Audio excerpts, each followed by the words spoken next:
नमस्कार साथियों, स्वागत है आप सभी का अंकित इंस्पायर्स इंडिया पर। मैं हूं अंकित अवस्थी। आप है मेरे साथ में एक ऐसे विषय पर चर्चा करने के लिए जिसकी वजह से भारत की संसद में और संसद के बाहर घमासान मचा है सत्ता पक्ष और विपक्ष के बीच। बात जिस व्यक्ति को लेकर हो रही है, नाम है उनका बाबा साहेब अंबेडकर, जिन्हें लेकर विवाद इस बात का है कि ये किसके हैं और किसके ज्यादा हैं। देश की दो बड़ी पार्टियां आपस में इन्हें अपना बनाने के लिए बिल्कुल रस्साकसी कर रही हैं। जहां कांग्रेस फुल फॉर्म में है कि नहीं, हम इनसे अपना नाम एकदम जोड़ कर रखेंगे, इन पर फर्स्ट कॉपीराइट हमारा है। वहीं बीजेपी जब से सत्ता में आई है, अंबेडकर जी की याद में बनाए हुए स्मारकों के और उनके साथ किए गए सम्मान के कार्यों को याद दिला दिलाकर उन्हें अपना बना रही है। आज अंबेडकर जी अगर स्वर्ग में बैठकर विचार कर रहे होंगे कि यार इनमें से इतने मेरे अपने थे, मुझे जीते जी पता नहीं चला, अब मुझ में ऐसा क्या मिल गया जो ये लोग मुझे लेकर के इतना घमासान मचाए हुए हैं। बात शुरू होती है भारत की संसद में गृह मंत्री के द्वारा दिए गए बयान से, लेकिन उस बयान से अपोजिशन खिन्न हुआ और खिन्न होकर बाहर अंबेडकर जी के पोस्टर लेकर खड़े हो गया कि आपने अंबेडकर जी के सम्मान में गुस्ताखी की है।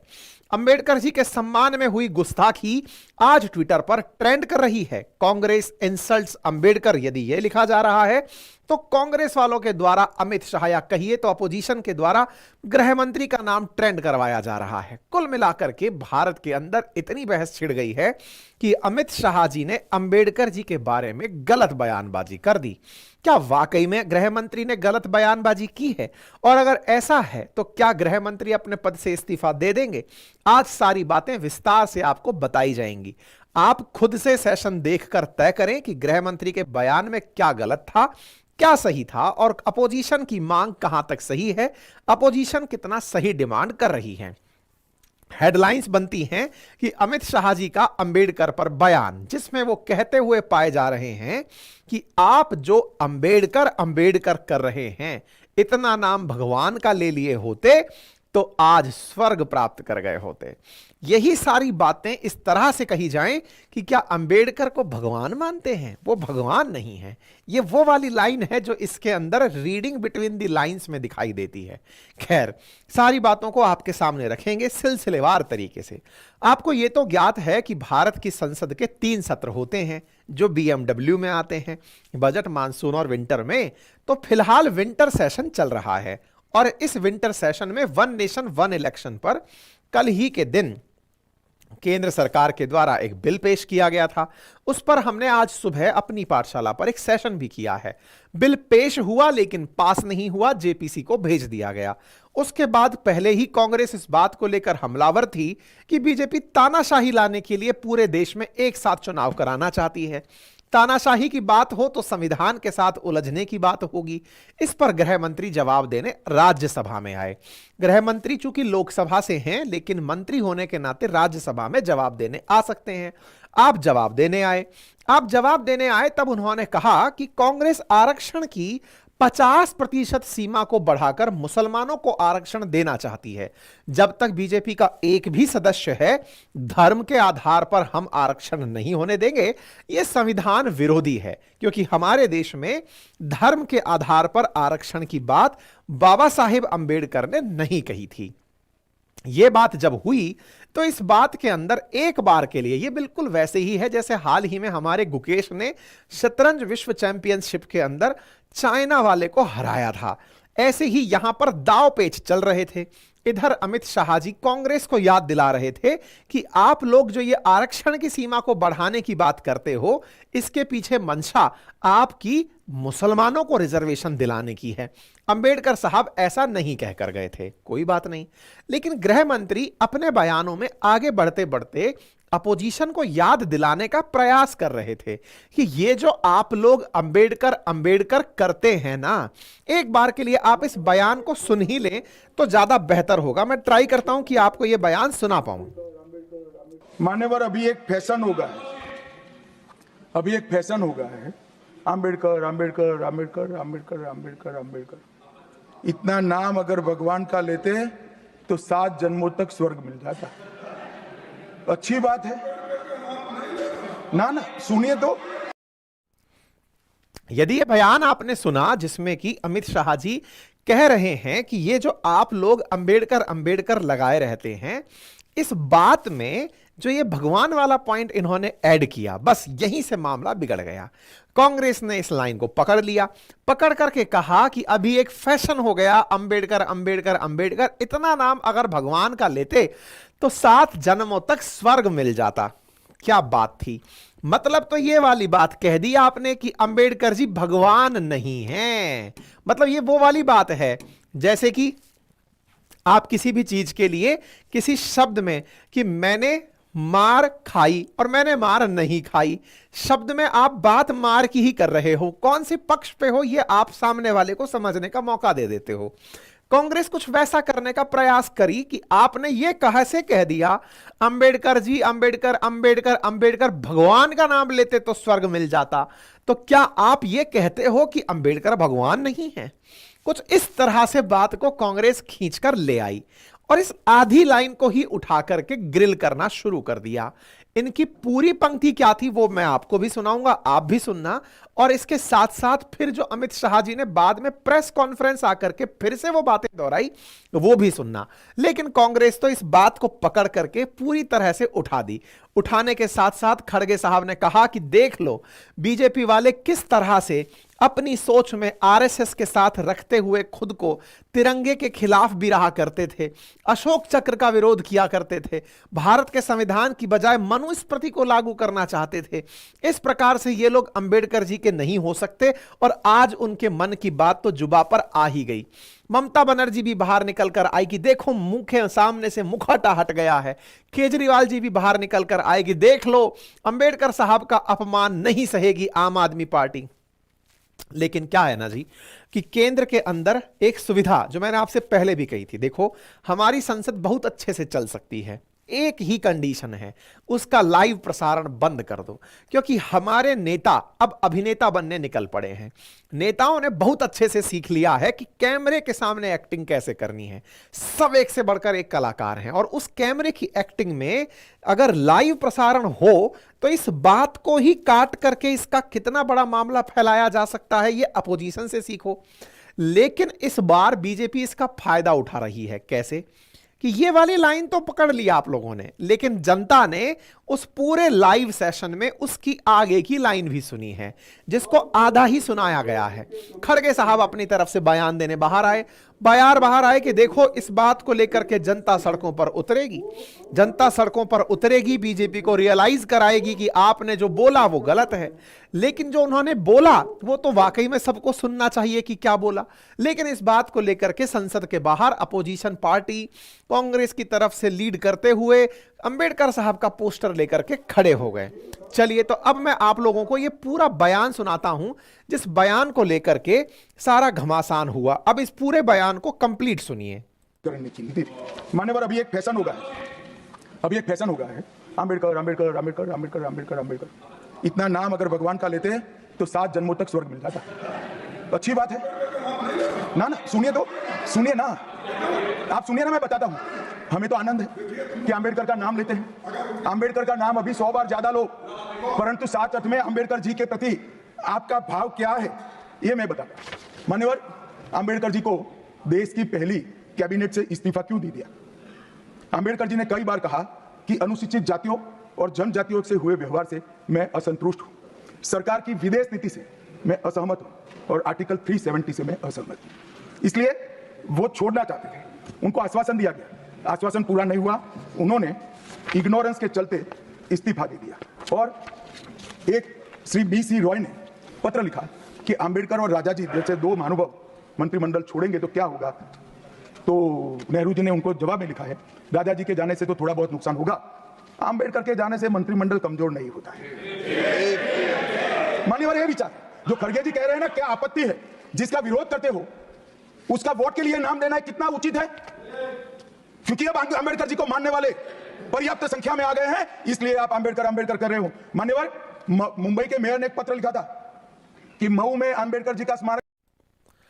हो सकता है कि आपने यह बयान पूरा ध्यान से सुना हो, थोड़ा फास्ट फॉरवर्ड सुनाया था ताकि आपका समय बचे। अब मैं उसकी थोड़ी व्याख्या कर देता हूं। अमित शाह जी संसद में बोल ये रहे थे असल में कांग्रेस को याद दिला रहे थे कि ये जो आजकल आप लोग बयानबाजी में अंबेडकर अंबेडकर अंबेडकर लगाए रहते हो, आप लोग थोड़ा अपना इतिहास याद करो। ये ताजा ताजा अंबेडकर जी के प्रति जो आपका प्यार जगा है, ये लोगों को समझ में आता है। आपको अब पता चला है कि अंबेडकर जी को मानने वाले लोग बढ़ गए हैं मतलब वोट बैंक बढ़ गया है, SC ST मजबूत हो गया है। ऐसे में वो इस बात को मानते हैं, तो आप उनको अपनी तरफ आकर्षित करने के लिए उनके मसीहा बनकर सामने आकर खड़े हो जाते हो। इस तरह की तलखी टिप्पणियां लेकर के जो खड़े हो रहे हो, इसके पीछे का जो खेला है, अमित शाह जी वो याद दिला रहे थे। वो कह रहे थे कि आज तो आप अंबेडकर जी के नाम को लेकर के इतना तेजी से निकल कर आते हो कि जैसे अंबेडकर जी आप ही के लिए संघर्ष किए थे और आप उनके लिए संघर्ष किए थे। ऐसा वो क्यों कह रहे थे? असल में जब हमारा देश आजाद हुआ, ड्राफ्टिंग तय की गई कि साहब हमको संविधान बनाना है। प्रारूप समिति के अंदर अंबेडकर साहब को भेजा गया कि आप साहब संविधान बनाइए। 2 साल 11 महीने 18 दिन के अंदर भारत का संविधान बना।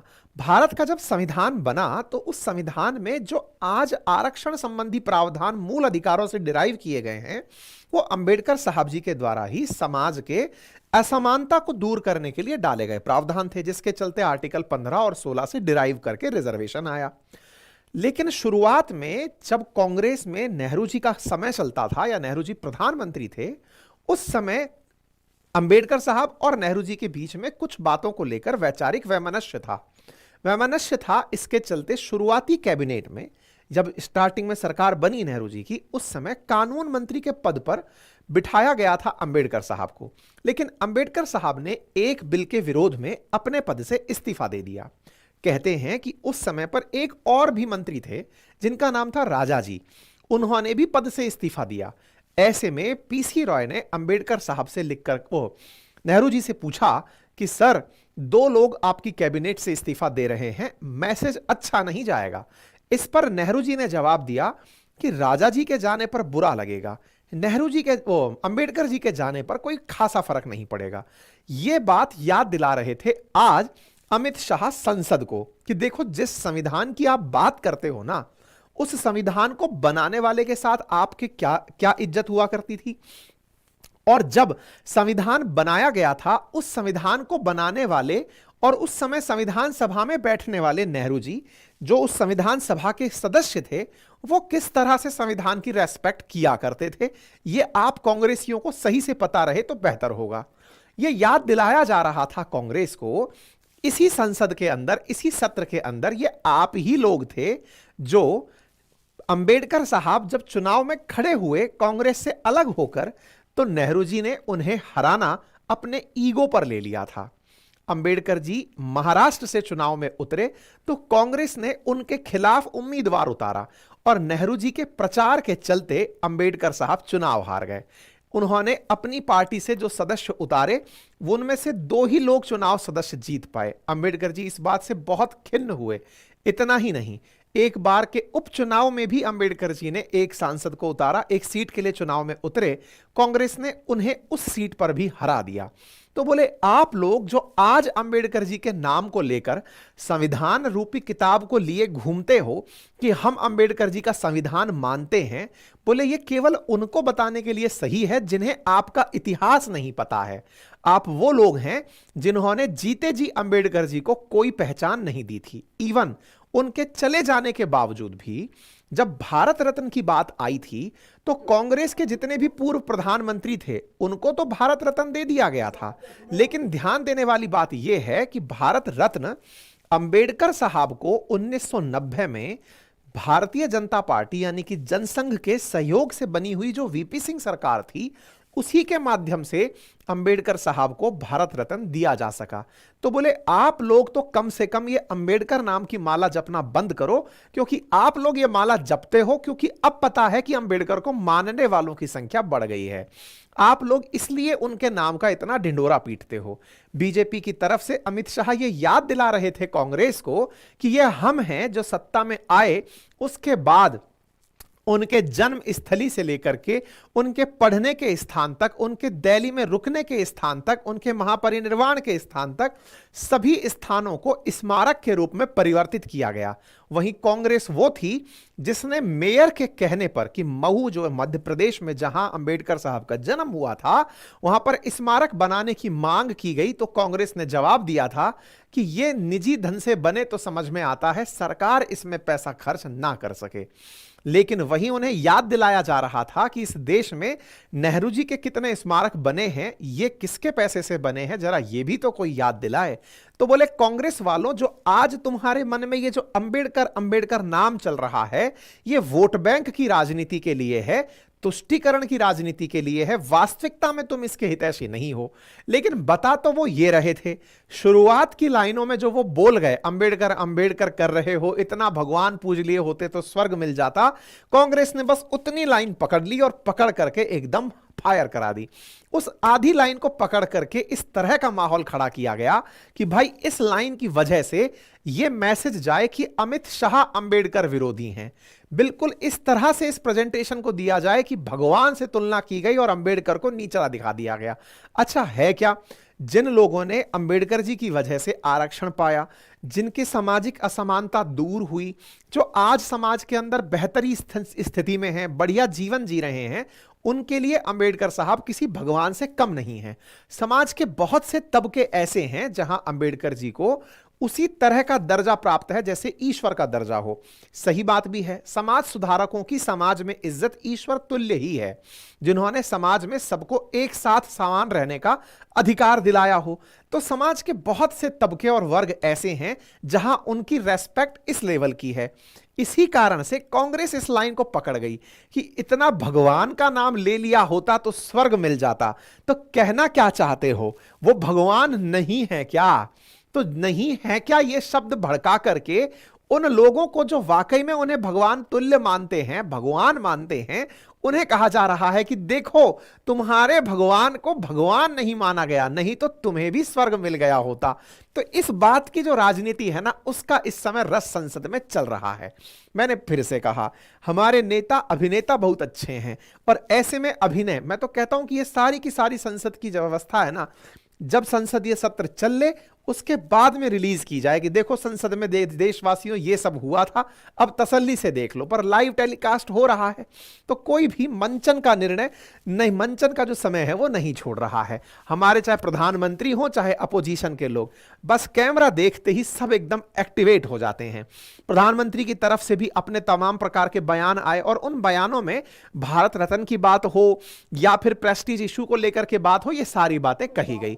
अंबेडकर साहब से रिलेटेड ये बात, फिर इस बात को अमित शाह जी बाहर निकलकर आए, प्रेस कॉन्फ्रेंस करके कहे कि देखो चुनाव प्रचारों के दौरान भी मेरा जो एआई वाला वर्जन था, मेरे बयान को तोड़ मरोड़ कर पेश किया गया था, पीएम के बयान को तोड़ मरोड़ कर पेश किया गया कांग्रेस के द्वारा, अब ये फिर से वो काम कर रहे हैं। ऐसे में इन्होंने प्रॉपर तरीके से प्रेस कॉन्फ्रेंस करके ये कहा कि भाई मीडिया वालों, कम से कम ये तो दिखा दो लोगों को कि मेरा रियल बयान क्या था।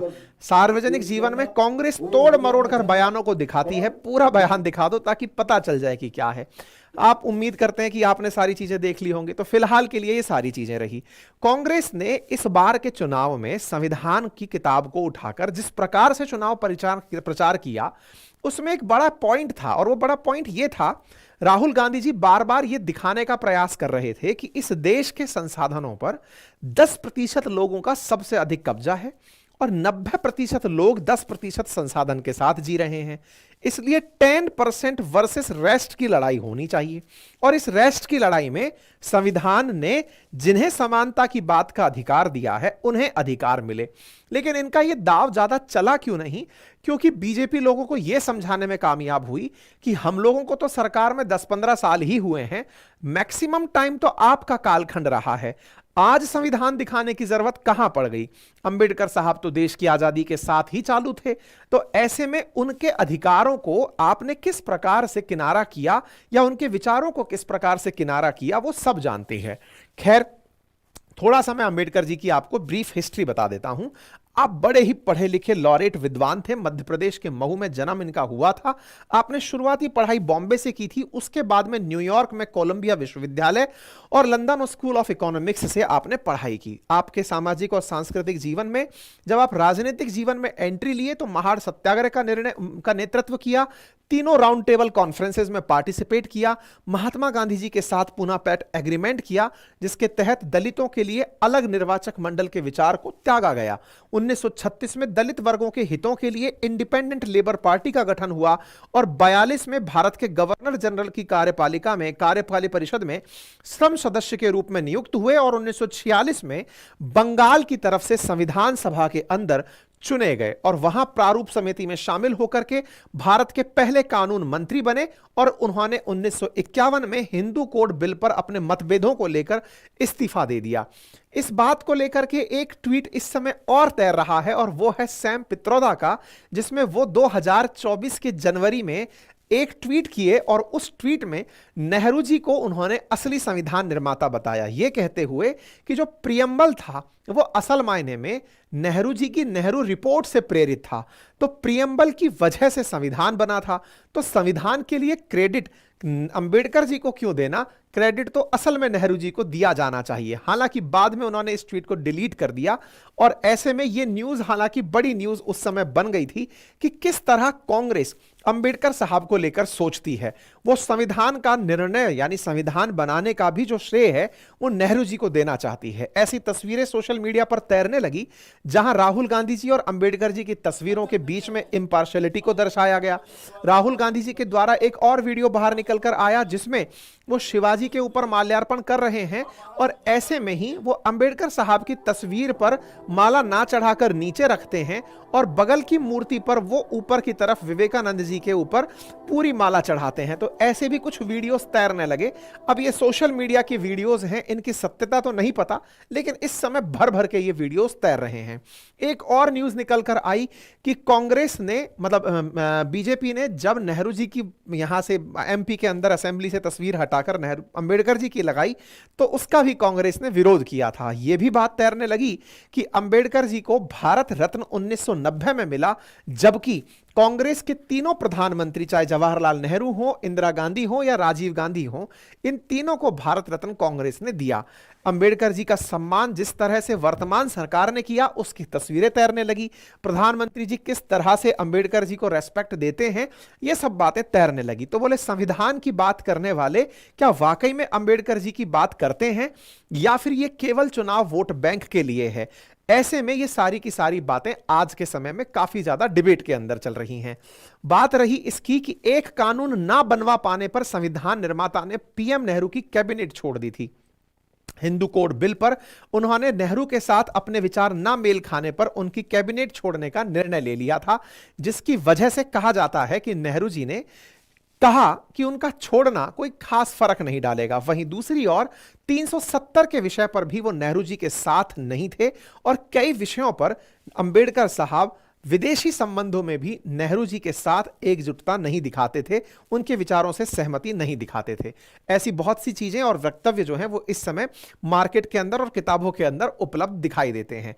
कहा जाता है कि एक बार के चुनाव में 1952 में अंबेडकर जी ने अपने चुनावी सफरनामे की जब शुरुआत की तो इस समय पर उन्होंने बॉम्बे, जिसे अब मुंबई कहते हैं, यहां पर एक दूध के कारोबारी से चुनाव हार गए। यहां पर कांग्रेस ने काजरोलकर नाम के एक व्यक्ति को टिकट दे दिया और उसको टिकट देकर उन्हें अंबेडकर जी के खिलाफ जिता दिया। ऐसे ही अंबेडकर जी को हालांकि इस बात का गहरा दुख पहुंचा क्योंकि महाराष्ट्र उनकी कर्म भूमि थी और वहीं से वो चुनाव हार गए। कांग्रेस ने कहा कि अंबेडकर सोशल पार्टी का साथ दे रहे थे, इसलिए उनका विरोध करने के अलावा पार्टी के पास कोई और चारा नहीं था।